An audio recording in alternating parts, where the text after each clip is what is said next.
मेरे भाइयों नमस्कार, जय माता की। मैं हूं पंडित दिनेश नारायण पांडे और आप देख रहे हैं अपना लोकप्रिय चैनल ग्रहवाणी। मेरे भाइयों 30 अक्टूबर 2023 से 18 मई 2025 के बीच में राहु का गोचर रहने वाला है मीन राशि पर, जो बृहस्पति की राशि है, भावनात्मक राशि है। और इस भावनात्मक राशि पर गोचर हो रहा है राहु का। निश्चित राहु समाज में धार्मिक भावना की वृद्धि करेगा, समाज में धर्म भीरु लोगों की भी वृद्धि करेगा, धर्म के प्रति आस्था बढ़ेगी। मिथुन राशि का बताने वाला हूं, मिथुन राशि पर क्या प्रभाव पड़ने वाला है मीन राशि के गोचर राहु का। अगर आप मिथुन राशि के व्यक्ति हैं तो इस वीडियो को लास्ट तक देखिएगा। बहनों भाइयों, मिथुन राशि के 10वें भाव में राहु का गोचर है मीन राशि पर। मिथुन राशि का स्वामी बुध, ये राहु का मित्र है, ये एक प्लस पॉइंट है। और दूसरा कि जो राहु है वो गुरु की राशि पे और गुरु से तात्कालिक मैत्री संबंध बना करके रहेगा अपने पूरे गोचर के समय। इसका भी कहीं ना कहीं सकारात्मक परिणाम देखने को मिलेगा। बहनों भाइयों, आपकी राशि से 10वें भाव में जो राहु का गोचर है, ये आपको कार्य क्षेत्र में एक नया प्रयोग, एक नई उपलब्धि, एक नए प्रयास आपसे करवाएगा। आप अपनी कल्पना के द्वारा, आप अपनी योजनाओं के द्वारा अपने कार्य क्षेत्र में एक कीर्तिमान बनाने वाले हैं।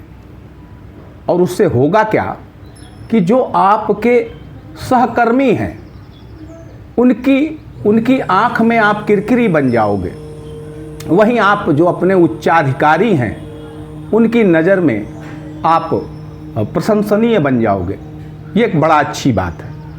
कार्य क्षेत्र में बदलाव, कार्य क्षेत्र में नेतृत्व और कार्य क्षेत्र में उपलब्धियां और नई नई योजनाओं का क्रियान्वयन आप अपने स्तर से कर सकते हैं, अपनी जिम्मेदारियों को बड़े अच्छे से निर्वहन कर सकते हैं। तो कार्य क्षेत्र में एक क्रांति आपके आने वाली है, एक सकारात्मक क्रांति, और वो आप लाने वाले हैं। आपके द्वितीय भाव से 9वें भाव में राहु का गोचर होगा। इसका मतलब ये है कि आप का जो परिवार है वो इस राहु के सकारात्मक परिणाम उसको ये मिलेंगे कि जीवन में तरक्की के रास्ते खुल जाएंगे। आपकी पारिवारिक और सामाजिक तरक्की के रास्ते खुल जाएंगे। वहीं राहु की 5वीं दृष्टि आपके द्वितीय भाव पर पड़ रही है। उसका मतलब ये है कि पैतृक संपत्ति के मामले में अगर आप पढ़ते हैं तो हो सकता है कि कुछ विरोधों के बाद पैतृक संपत्ति का आपको लाभ भी मिल जाए, लेकिन बड़ा सावधान रहने की ज़रूरत है, क्योंकि ये पैतृक संपत्ति प्राप्त होने के बाद इसके खोने के, इसके नष्ट होने के चांस ज़्यादा बनेंगे। आपके तृतीय भाव से 8वें भाव में जो ये राहु का गोचर है, इसका मतलब ये है कि आपका जो सामाजिक दायरा है, अपने से नीचे वाले लोगों के बीच में काफ़ी अच्छे स्तर से आप अपने सामाजिक कार्यों को कर सकते हैं। राजनीति में अपनी किस्मत आजमा सकते हैं। राजनीति के क्षेत्र में, नेतृत्व के क्षेत्र में आप अच्छी उपलब्धियां प्रस्तुत कर सकते हैं। वहीं कुछ आपकी ऐसी भावना हो सकती है कि आप अपने स्वार्थ, अपने लक्ष्य को पहले रखें। आपके परिवार में आपके भाइयों से थोड़ा सा मनमुटा हो सकता है या उनके स्वास्थ्य को लेकर के थोड़ी समस्या हो सकती है। वहीं आपके चतुर्थ भाव से 7वें भाव में जो राहु का गोचर है, ये भी कहीं ना कहीं आपको चैलेंज देता है। आप अपनी सामाजिक मान मर्यादा की वृद्धि के लिए सतत प्रयत्नशील रहेंगे, क्योंकि जरा सी कमजोरी आपकी जो लोक प्रतिष्ठा है उसमें कमी कर सकती है। वहीं 5वें भाव से 6ठे भाव में जो गोचर हो रहा है राहु का, इसका मतलब है कि आपके जो बच्चे हैं वो तरक्की की ओर बढ़ेंगे, उनको कुछ नई उपलब्धियां मिल सकती हैं। अगर आप स्वयं स्टूडेंट हैं, प्रतियोगी परीक्षा की तैयारी कर रहे हैं, तो बेशक आप इस राहु के गोचर में अपने टारगेट को अचीव कर पाएंगे, आप नौकरी पा पाएंगे, आप प्रतियोगी परीक्षाओं में सफल हो जाएंगे, इसमें भी कोई शक नहीं है।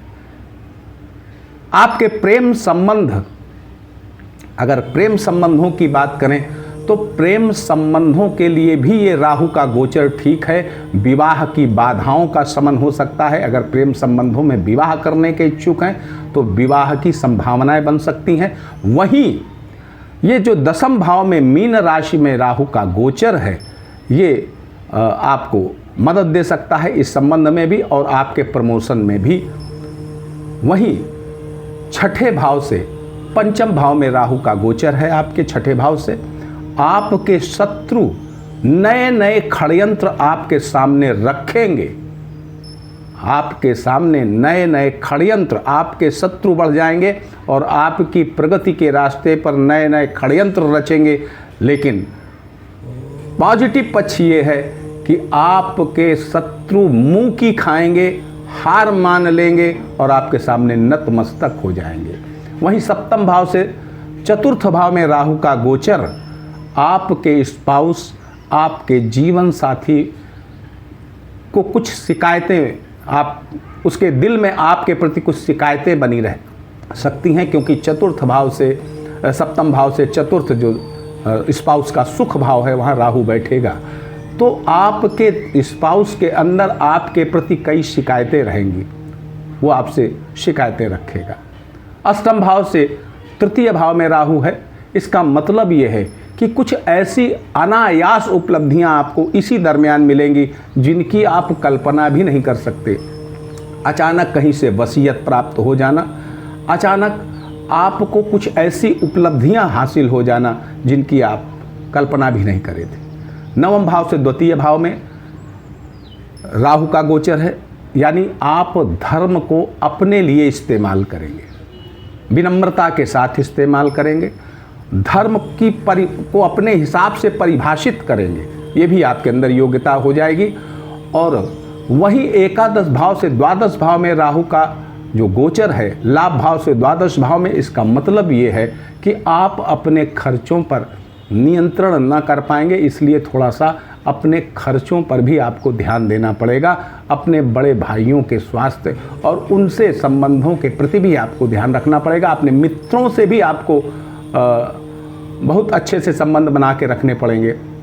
वहीं द्वादश भाव से एकादश भाव में जो ये राहु का गोचर है मीन राशि में, ये आपके अंदर कामुकता की वृद्धि करेगा, आपके अंदर ओवर कामुकता पैदा हो जाएगी और उसके साधन भी आपको मिल जाएंगे, यानी आप नए प्रेम संबंध स्थापित कर सकते हैं, आप विदेश भी जा सकते हैं और विदेशों में भी आप अपने आप को सेटल करने का प्रयास कर सकते हैं। और बहुत अगर आप सक्षम हैं और विदेश जाने के इच्छुक हैं तो यही राहु का गोचर आपको विदेश भी भेज सकता है।